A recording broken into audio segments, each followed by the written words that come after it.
Hey guys, you're with DJ Needon, and today I'm in a thoughtful space. I've been talking and thinking a lot about addiction lately, and a little bit about my challenges with smoking for one, but I used to pretty habitually drink to numb myself from my circumstances, and I've talked a little bit about that as well. But one of the things that I've found overwhelmingly is that there's a real correlation between addiction and depression, and I can definitely and very comfortably say that there was a time in my life where I felt really depressed, but in my case it wasn't what I'll call clinical depression, and I absolutely think that is a correct term to use, that there's such a thing as clinical depression. But for me, it was what I'll say is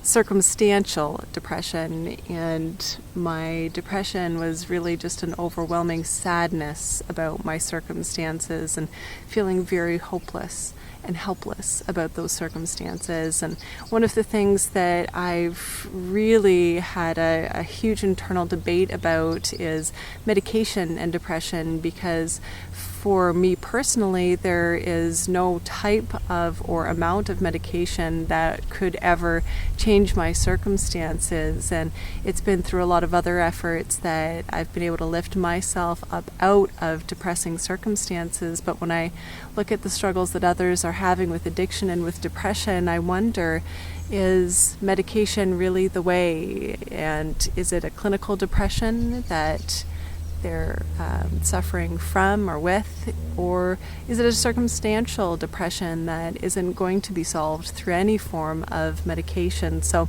I kind of wanted to put it out to you guys, if you've ever had any challenges with depression, whether it's clinical, whether it's circumstantial, or whether or not you've known someone or are close to someone in your life, or whether you've just ever thought about the issue of depression. I would love to get your feedback and hear from you what you think about the difference between clinical depression and circumstantial depression, and whether or not we should be medicating people the way that we are, or if there's another way of maybe listening a little bit more to people's circumstances to see if the root of the problem is something that needs to be addressed with something other than medication. I'm going to leave you with that thought. I would love to get your thoughts on that, so please feel free to post them below. I'm also going to post a little something, link on our Facebook page, the Fresh Endeavours Facebook page, so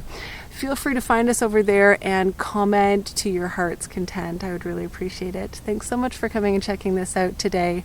And don't forget to check me out in all the other places that I am. Hit subscribe, and I'll talk to you again really soon.